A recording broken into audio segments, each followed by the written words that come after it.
అందరికీ నమస్కారం. భారత్ టుడే ప్రేక్షకులకు రాంబాబ్స్ కిచెన్కి స్వాగతం. మనం ప్రతి ఎపిసోడ్లో కూడా ఆ ఋతువులో వండవలసిన వంటలు వండుకుంటూ ఏ ద్రవ్యాలు వాడుతున్నావు ఆ ద్రవ్యాల గురించి తెలుసుకుంటూ, ముఖ్యంగా వంటింటి చిట్కాలు, ఫుడ్ హిస్టరీ, వీటన్నిటి గురించి డిస్కస్ చేసుకుంటూ మనం ఎపిసోడ్ని స్టార్ట్ చేస్తున్నాం. అలాగే ఈ సీజన్లో మనకు దొరికేటువంటి మిర్చి అంటే పండు మిర్చి, ఇంకోటి బజ్జీ మిర్చి, వీటితోటి ఈరోజు మనం 2 వంటలు చూడబోతున్నాం. మొదటిది ఏమంటే లాల్ మిర్చి అచార్, అంటే పండు మిర్చితోటి ఊరగాయలాగా అంటే ఆవకాయలాగా. రెండోది బజ్జీ మిర్చితోటి స్టఫ్డ్ మిర్చి అన్నమాట. మొదటిది నిల్వ ఉండే పదార్థం అయితే, రెండోది అప్పటికప్పుడు మనం తినాల్సింది, అంటే మన భోజనంలో ఒక సైడ్ స్నాక్గా, లేకపోతే మనం నంచుకుంటాం కదా సైడ్గా మనం చేసుకుంటాం, అలా అది కూడా పక్కన పెట్టుకొని భోజనం తినాల్సిందే ఒకటి అనమాట. ఈ సీజన్లో మనకి ముఖ్యంగా చూస్తే అంటే చింతకాయలు, ఈ రెడ్ మిర్చి అంటే ఈ పండు మిర్చి ఎక్కువ వస్తుంది.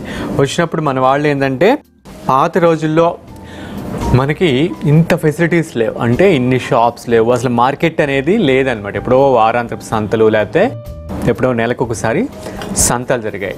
అక్కడ కూడా ధాన్యాలు ఇలాంటివి దొరికే తప్పితే కూరగాయలన్నీ కూడా మనకి బయట కొనే అలవాటు లేదు. ఎవరింట్లో వాళ్ళు పండించుకునే వాళ్ళు, ముఖ్యంగా మంది వ్యవసాయం మీద ఆధారపడిన దేశం కాబట్టి మనకు అన్నీ పండేవి ఇంట్లోనే సీజనల్ వైజ్. ఇప్పుడులాగే ఇంగ్లీష్ వెజిటేబుల్స్, చాలా వెజిటేబుల్స్ మన దగ్గర ఉన్నాయి. ఇప్పుడు మనం వాడేవన్నీ కూడా అంటే క్యాలీఫ్లవర్ కానీ, క్యాబేజ్ కానీ, క్యారెట్ కానీ, ఇవన్నీ కూడా మనకి బయట నుంచి వచ్చినవి. మనం ఏంటంటే గుమ్మడికాయ, సొరకాయ, బీరకాయ, ఇలా కొన్ని వంకాయ, బెండకాయ, దొండపాదులు, ఇలా మన వాళ్ళు ఇవే ఉండేవన్నమాట. బంగాళదుంప అనేది అది కూడా మనకి బయట నుంచి వచ్చిన తర్వాత నార్త్లో ఎక్కువ ఉండేది, తర్వాత ఎప్పుడో మన ఇంటికి వచ్చేదన్నమాట, ఏదో పండక్కో పప్పు అనుకో. కాలక్రమేణా ఇప్పుడు మనకి చాలా వెజిటేబుల్స్ వచ్చేసాయి, విరివిగా దొరుకుతున్నాయి. ఎక్కడ పడితే అక్కడ మార్కెట్స్ కానీ, మండీలు కానీ, బజార్లు కానీ, అదేవిధంగా రైతు బజార్లు, ఇట్లా. కానీ పాత రోజుల్లో మనకి దొరికినప్పుడు, పండినప్పుడు వాటిని తీసుకొని వాటిని కొన్నిటిని ఒరుగుల్లాగా చేసుకొని, కొన్నిటిని ఇట్లా ఊరగాయల్లాగా పెట్టుకొని, కొన్నిటిని తొక్కుల్లాగా పెట్టుకొని, వాటిని ఎప్పుడైతే మనకి ఎమర్జెన్సీ టైంలో, అంటే ఎప్పుడైనా కూరగాయలు లేనప్పుడు, వానాకాలం భాద్రపద మాసంలో బయటికి వెళ్ళలేనప్పుడు, అంటే ఆ టైంలో చాలా వరకు కూరగాయలంతా పండవు అనమాట. ఎక్కువ వానలు పడే టైంలో అంతా కూడా పొలాలన్నీ మునిగిపోయి లేనప్పుడు ఈ గుమ్మడికాయలు కానీ, అంటే ఎక్కువ నిలవ ఉండేటువంటి గుమ్మడికాయలు కానీ, ఇలాంటి రూట్స్, ట్యూబర్స్, ఇలా పంకిన్స్, ఇలాంటి అన్నింటిని కూడా నిల్వ ఉంచుకొని వాటిని ఆ రోజుల్లో వాడుకునేవాళ్ళు. అదేవిధంగా బాగా పండినప్పుడు చిక్కుడుకాయలు కానీ, వీటన్నిటిని, వంకాయ కానీ ఒరుగులు చేసుకుంటారు, అంటే ఎండపెట్టి. అప్పుడు ఆ ఒరుగుల్ని పులుసు కూరలాగా, ఆ కూరలాగా వండుకొని తింటారు. పండు మిర్చిని కూడా, వీటిని కూడా చింతకాయ తొక్కులో నిల్వ ఉంచుకునేటట్టు చేసుకొని ఎప్పుడు కావాలంటే అప్పుడు దానికి పోపు పెట్టుకోవటం, అంటే పండు మిర్చి పచ్చడి చేసుకోవటం. తెలుగు అంటే పండు మిర్చి పచ్చడి ఎస్పెషలీ వేడి అన్నంలో నెయ్యి వేసుకొని, అంటే ఇంగుతో పోపు పెట్టుకొని వేడి అన్నంలో తింటే చాలా కమ్మగా ఉంటుంది. అట్ ద సేమ్ టైం మనకి వీటిని ఊరగాయలాగా, అంటే ఆవకాయలాగా కూడా, అచార్లాగా కూడా చేసుకోవచ్చు. ఇప్పుడు ప్రాసెస్లోకి వెళ్ళిపోతా. నెక్స్ట్ మనం దీని గురించి డిస్కస్ చేసుకుందాం. లాల్ మిర్చి అచార్కి కావాల్సిన పదార్థాలు: పండు మిర్చి 1 కప్పు, ఆవాలు 2 టేబుల్ స్పూన్లు, సోంపు 1 టేబుల్ స్పూన్, వాము 1/2 టేబుల్ స్పూన్, పసుపు 1 టేబుల్ స్పూన్, మెంతులు 1 టేబుల్ స్పూన్, ఉల్లి గింజలు 1/2 టేబుల్ స్పూన్, ధనియాలు 2 టేబుల్ స్పూన్లు, జీలకర్ర 1 టేబుల్ స్పూన్, ఆమ్చూర్ 2 టేబుల్ స్పూన్లు, ఇంగువ 2 చిటికలు, ఆవ నూనె 2 కప్పులు, సాయంత్రం లవణం రుచికి సరిపడినంత. ఫస్ట్ స్టవ్ వెలిగించుకుందాం. ధనియాలు,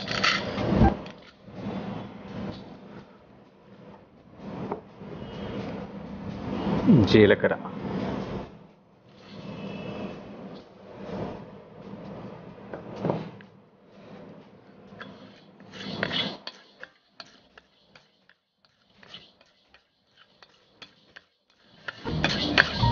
మనం జీలకర్ర గురించి, ధనియాల గురించి చాలాసార్లు డిస్కస్ చేసుకున్నాం. ధనియాలు చలవ చేస్తుంది, డీటాక్సిఫికేషన్, ఇంకా జీలకర్ర డైజెషన్కి, జ్వరాలకి, వీటన్నిటికి కూడా వండర్ఫుల్ మెడిసిన్ లాగా పనిచేస్తుంది మనకి. కాబట్టి అప్పుడప్పుడు మనం వాటిని ఎలా వాడాలో కూడా తెలుసుకోవటం చాలా మంచిది. ఓకే అండి, ఇది వేగిపోయినాయి. ఇప్పుడు దీన్ని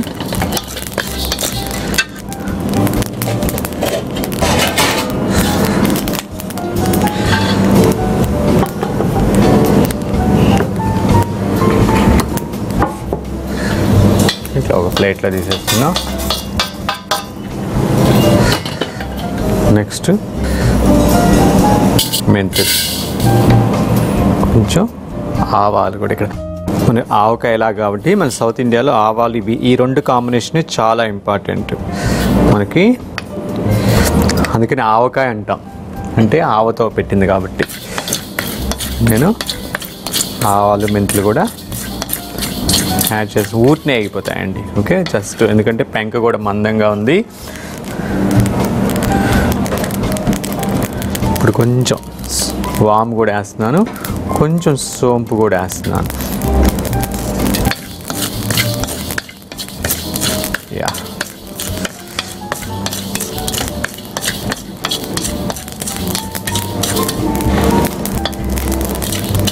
అయిపోయానండి ఇవి.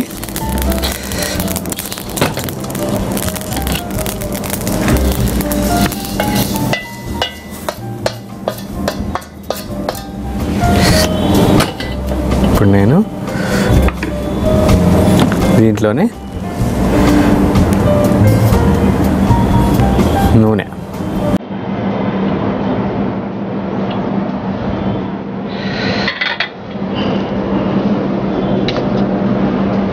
పోసి ఇంగువ గురించి చాలాసార్లు డిస్కస్ చేసుకున్నాం. ఇంగువ మనకి లేడీస్కి ఎస్పెషల్లీ మంచిది, డైజెషన్కి చాలా మంచిది. ఇంగువ ఒక చెట్టు బెరడ్ నుంచి తీస్తారు. యాక్చువల్గా ఇది బ్లాక్గా ఉంటుంది, నల్లగా వస్తుంది. కాలక్రమేణా ఏంటంటే అది నలుపు చాలా మందికి ఏదో నచ్చకాల, దాన్ని ఏదో డర్టీగా ఉంటుంది అని చెప్పేస్తే దాన్ని పాల ఇంగువని తెల్లగా మార్చారనమాట ప్రాసెస్ చేసి. యాక్చువల్లీ ఒరిజినల్ ఇంగువ కొంచెం బ్లాక్గా ఉంటుంది. స్టవ్ ఆపేసిన, వేడైంది. దీంట్లోనే వేడిగా ఉన్నప్పుడే కాలోంజీ సీడ్స్, కొంచెం వామ్, కొంచెం సోంపు వేసి పక్కన పెట్టేసుకున్నాం. ఈ మిర్చిని మనం బాగా కడిగి పెట్టుకున్నాం. దీంట్లో మనం రెండు రకాలు స్టఫ్ చేసుకోవచ్చు మన మసాలాని, లేకపోతే ముక్కలు ముక్కలుగా కోసి ఈ మసాలాని పట్టించు. నేను ఇప్పుడు సెకండ్ టైప్ అనమాట. అంటే ముక్కలు ముక్కలుగా కోసి కొంచెం ఈ యొక్క పండుమిర్చి లావుగా ఉందనుకోండి, అప్పుడు మనం లోపల స్టఫ్ చేసి ఈ మసాలాని అంతా పౌడర్ పట్టి స్టఫ్ చేసుకోవచ్చు. లేదంటే ఇట్లా సన్నగా ఉందనుకోండి, ముక్కలు ముక్కలుగా చూసి ఈ మసాలాని పట్టించి నూనె పోసి మనం నిలబెట్టుకోవచ్చు అనమాట. ఈ సన్నగా ఉన్నాయి కాబట్టి మనం తీసుకున్నవి కనుక నేను వీటిని ముక్కల్లా కోసుకుంటున్నాను. తొడియాలు తీసేసి ఇక్కడ కొలతలు కూడా నేను మీకు ఒక కప్పు అంటే ఒక 250 గ్రామ్స్ అనుకోండి, లిక్విడ్స్ అయితే 250 ml. ఒక టేబుల్ స్పూన్ అనుకోండి, ఒక టేబుల్ స్పూన్ అంటే ఆల్మోస్ట్ 24 గ్రామ్స్ వేసుకోవచ్చు. అదే టీ స్పూన్ అనుకోండి 12 గ్రామ్స్ అన్నమాట. అంటే మనకి ఇదేమంటే టేబుల్ స్పూన్, ఇది టీ స్పూన్, ఇది టీ స్పూను, ఇది టేబుల్ స్పూన్. దీనికి ఆల్మోస్ట్ డబల్ క్వాంటిటీ ఇది ఉంటుంది, ఇది కొంచెం తక్కువ ఉంటుంది. కాబట్టి ఆ విధంగా ఒక కప్పు, ఇప్పుడు దాకా మనం కప్పు అనుకుంటే ఒక 250 గ్రామ్స్ వేసుకోవచ్చు మీరు, లేకపోతే 250 ml లిక్విడ్స్ అయితే. ఓకే, దీన్ని నేను ముక్కలు కోసుకుంటున్నాను.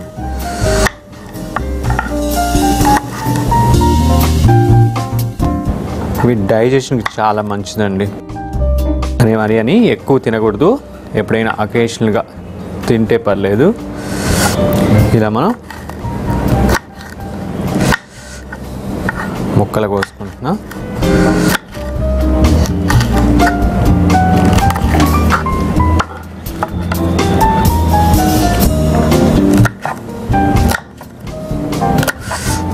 ఓకే అండి, నేను వీటన్నిటిని ముక్కలు కోసి ఆల్మోస్ట్ ఎండబెట్టి పెట్టుకున్నాం, అంటే తడి లేకుండా ముక్కలు కోసి. ఆ తర్వాత ఈ మసాలాను కూడా, ఇప్పుడు మసాలా మనం ఆల్రెడీ పెట్టుకున్నాం కదా, దీన్ని పొడి చేసేసి పెట్టుకుంటాను. ఇది కొంచెం నూనె ఆరాలి, అది కూడా ఆరిన తర్వాత పౌడర్ పెట్టి. ఓకే అండి, మనం ఇది కూడా ఆల్మోస్ట్ చల్లారిపోయింది. అట్ ద సేమ్ టైం మసాలా కూడా మనం కమ్మని మసాలా పౌడర్ చేసి పెట్టేసుకున్నాం. ఇప్పుడు ఈ మసాలాని దీంట్లో అంటే ఆల్రెడీ ఆయిల్ కావాలంటే వెల్లుల్లి కూడా వేసుకోవచ్చు ఎవరికైనా కావాలనుకుంటే, అది వాళ్ళ ఆప్షన్. వాళ్ళకి కావాలనుకుంటే ఇప్పుడు మనం దీనికి ఆమ్చూరు కూడా యాడ్ చేస్తున్న పులుపు కోసం.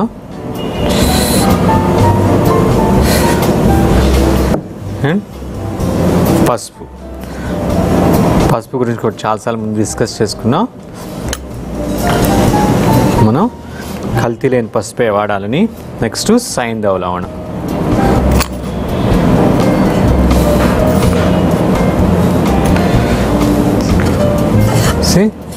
ఈ మసాలాలన్నీ కూడా బాగా కలిసిన తర్వాత దీంట్లోకి మనం ఆల్రెడీ అంటే బాగా కడిగి ఎండబెట్టి చెమ్మ లేకుండా చేసుకున్నటువంటి ఈ యొక్క పండుమిర్చి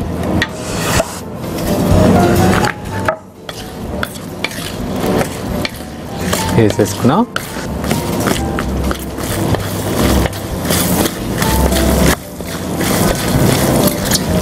ఓకే అండి, దీన్ని నేను ఒక బౌల్లో తీసేసుకుంటాను.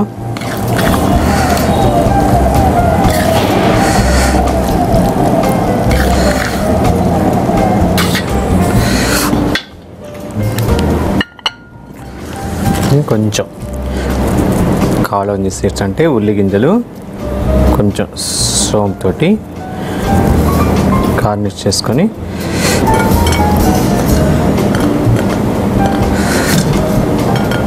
పండుమిర్చితోటి డెకరేట్ చేసుకున్నాం. ఎంతో రుచికరమైన లాల్ మిర్చి అచార్ అంటే పండుమిర్చి ఆవకాయ తయారైపోయింది. దీన్ని టేస్ట్ చేసే ముందు దీన్ని తయారు చేసే విధానం మరొక్కసారి చూద్దాం. లాల్ మిర్చి అచార్ తయారు చేసే విధానం. ముందుగా మూకుడు తీసుకొని ధనియాలు, జీలకర్ర వేపి పక్కన పెట్టుకోవాలి. మెంతులు, ఆవాలు, సోంపు ఒకదాని తర్వాత ఒకటి వేపి పక్కన పెట్టుకోవాలి. తర్వాత అదే మూకుడులో ఆవ నూనె తీసుకొని అది వేడైన తర్వాత దానికి కొంచెం ఇంగువ, స్టవ్ ఆపేసి కొంచెం కాలోంజి సీడ్స్, సోంపు, వాము కూడా వేసి పక్కన పెట్టుకోవాలి. ఆల్రెడీ తయారు చేసి పెట్టుకున్న ఈ యొక్క మసాలా మిశ్రమాన్ని తయారుగా ఉన్నటువంటి ఆవ నూనె కలుపుకొని తర్వాత దీనికి ఆమ్చూరు, కొంచెం పసుపు, సైంధవ లవణం కూడా కలిపి తర్వాత తయారుగా చేసి పెట్టుకున్న ఈ యొక్క ముక్కలను కూడా వేసేసి బాగా కలుపుకొని సరి చూసుకుంటే మనకి ఎంతో కమ్మని లాల్ మిర్చి అచార్ తయారవుతుంది. దీన్ని తయారు చేసే విధానం చూసాం కదా, ఇప్పుడు టేస్ట్ చూసి ఎలా ఉందో చెప్తాను. ముక్క ఊరేదానికి అనుకున్నట్టు ఒక 15 days పడుతుంది. ఇవాళ మసాలా ఎలా ఉందో టేస్ట్ చూద్దాం.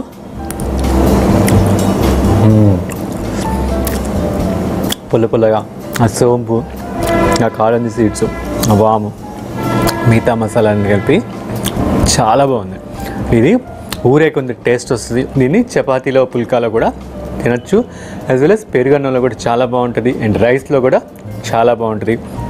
చట్పట్ అంటే మనకి ఆ కారకారంగా, పుల్లగా, కొంచెం లైట్గా ఆవాలు, ఒక లైట్ చిరిచేదు, అన్ని కాంబినేషన్స్ కలిపి చాలా బాగుంది. ఇది ఖచ్చితంగా మీరు కూడా ట్రై చేయండి. ఈ సీజన్లో మనకి ఇవి బాగా దొరుకుతాయి కాబట్టి వీటిని ఈ విధంగా కూడా మనం చేసుకోవచ్చు.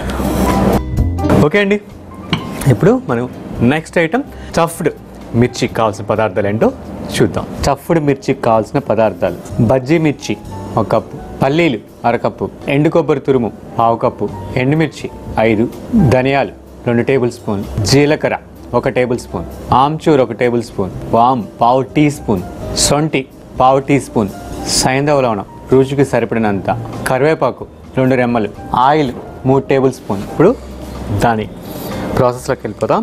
స్టఫ్డ్ మిర్చి మామూలుగా మనకి ఇప్పుడు బజ్జీ మిర్చి దొరుకుతుంది. ఇది కారం అంటే చాలా తక్కువ ఉంటుంది. దీన్ని సలాడ్స్లో కూడా ఉపయోగించుకోవచ్చు, బజ్జీలాగా. దీనికి కర్రీ కూడా చేసుకోవచ్చు. అండ్ మిర్చికా సలాడ్ వాటిలో ఉపయోగిస్తారు వీటిని. అలా డిఫరెంట్గా ఉపయోగిస్తారు. దీనికి చాలా తక్కువ కారం ఉంటుంది కాబట్టి ఇది యాక్చువల్గా డైజెషన్కి చాలా మంచిది. And at the same time బ్లడ్ని ప్యూరిఫై చేస్తాయి. వీటన్నిటికి కూడా చాలా మంచిది. ఈ సీజన్లో వస్తుంది కాబట్టి, అంటే ఈ సీజన్లో మనం ఇలాంటి కర్రీస్ అనమాట. దీంతో బజ్జీ మిర్చి కాకుండా స్టఫ్డ్ మిర్చి ఎలా చేయాలో మనం చూద్దాం. ముందుగా దాని ప్రాసెస్లోకి వెళ్ళిపోదాం. స్టవ్ వెలిగించుకొని పల్లీలు వేపుకుందాం.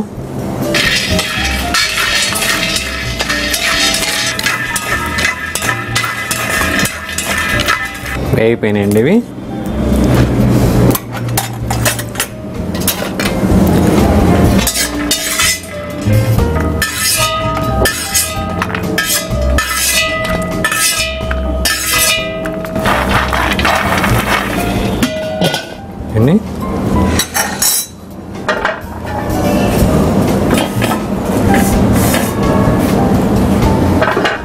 ఇదే మూకుల్లో మనం ధనియాలు,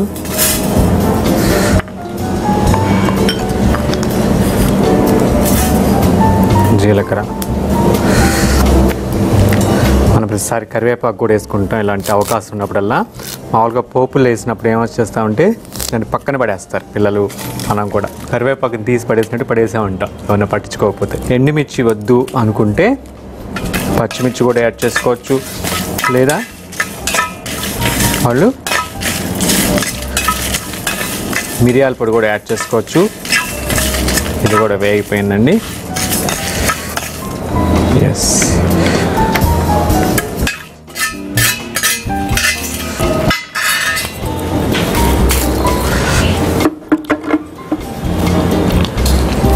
దీన్ని పొడి పట్టుకుందాం.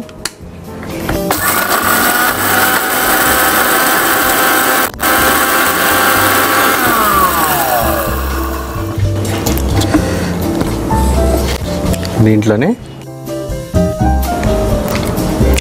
పుట్నాలు అంటే వేపిన శనగపప్పు కూడా యాడ్ చేసుకుందాం.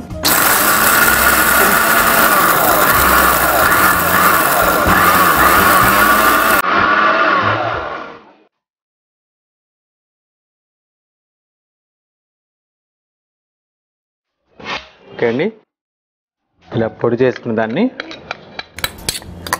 ఒక ప్లేట్లో తీసుకున్నాం. నెక్స్ట్ పల్లీలు కూడా మనం వేపు పెట్టుకున్నాం కదా,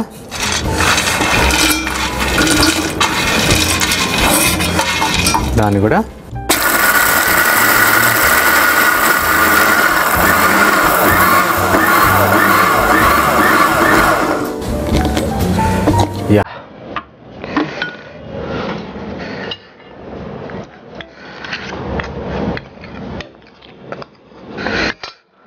ఇంకా మీకు పచ్చిశనగపప్పు అలాంటివి కూడా కొంచెం ఉలవల్ లాంటివి ఇలాంటివి కూడా మీరు రోస్ట్ చేసి యాడ్ చేసుకోవచ్చు, టేస్ట్ ఉంటుంది. నెక్స్ట్ మన దీనికి కొబ్బరి కూర అంటే ఎండు కొబ్బరి కూర, కొంచెం వామ్, కొంచెం ఆమ్చూర్, నిమ్మరసంగా ఉంటే నిమ్మరసం పిండుకోవచ్చు, అంతే. ఆమ్చూరు లేకపోతే చింతపండు గుజ్జు కూడా యాడ్ చేసుకోవచ్చు. కొంచెం శొంఠి, ఫైనల్గా సైంధవ లవణం యాడ్ చేసుకొని మనకి స్టఫ్ కావాల్సిన మసాలా రెడీ అయిపోయింది. నెక్స్ట్ మనం మిర్చిని ఆల్రెడీ కడిగి శుభ్రం చేసి పెట్టుకున్నాం కదా,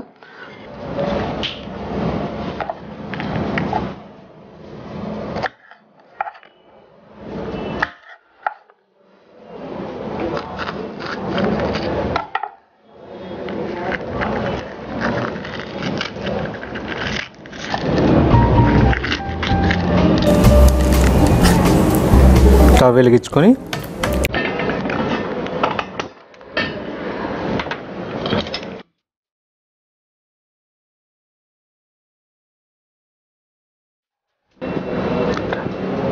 నూనె కొంచెం 2 స్పూన్లు నూనె వేసుకొని వేడే లోపల ఈ స్టఫ్ని దీంట్లో కూరి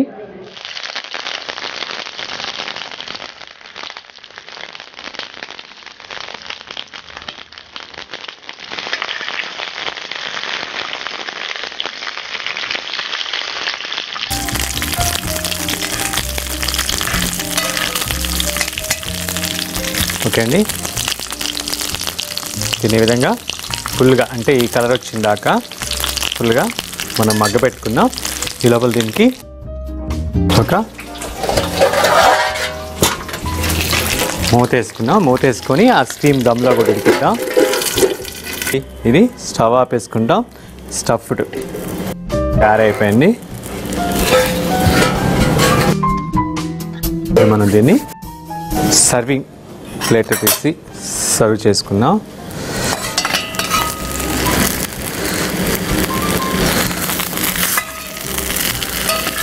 ప్రాపర్గా మగ్గిపోయింది.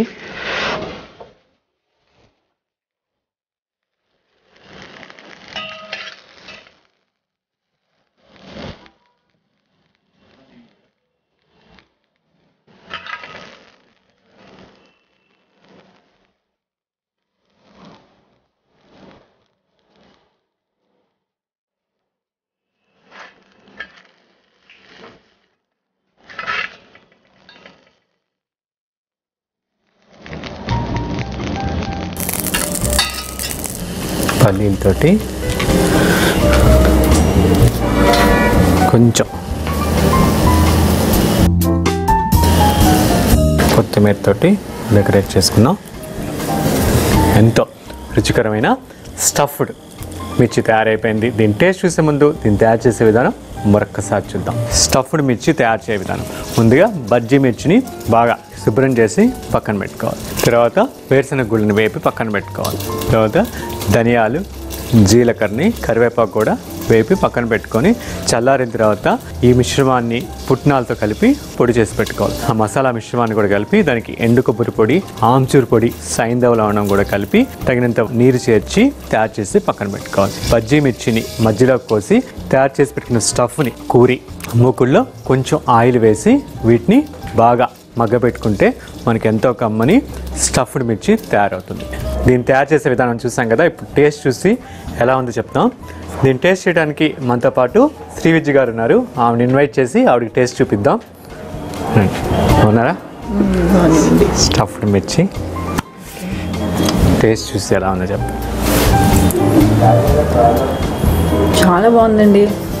హాట్గా ఉంది, టేస్టీగా ఉంది. Thank you.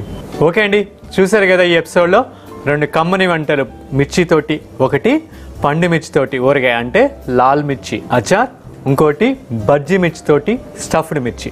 మీరు కూడా మీ ఐడియాస్ తోటి ఇంకా కమ్మగా చేసుకోండి. ఇంతటితోటి ఈ ఎపిసోడ్కి సెలవు తీసుకుందాం. మరొక ఎపిసోడ్లో 2 ఆరోగ్యకరమైన వంటలతోటి మళ్ళీ కలుద్దాం. అంతవరకు సెలవు. నమస్కారం. చూస్తూనే ఉండండి భారత్ టుడే, దేశం కోసం, ధర్మం కోసం.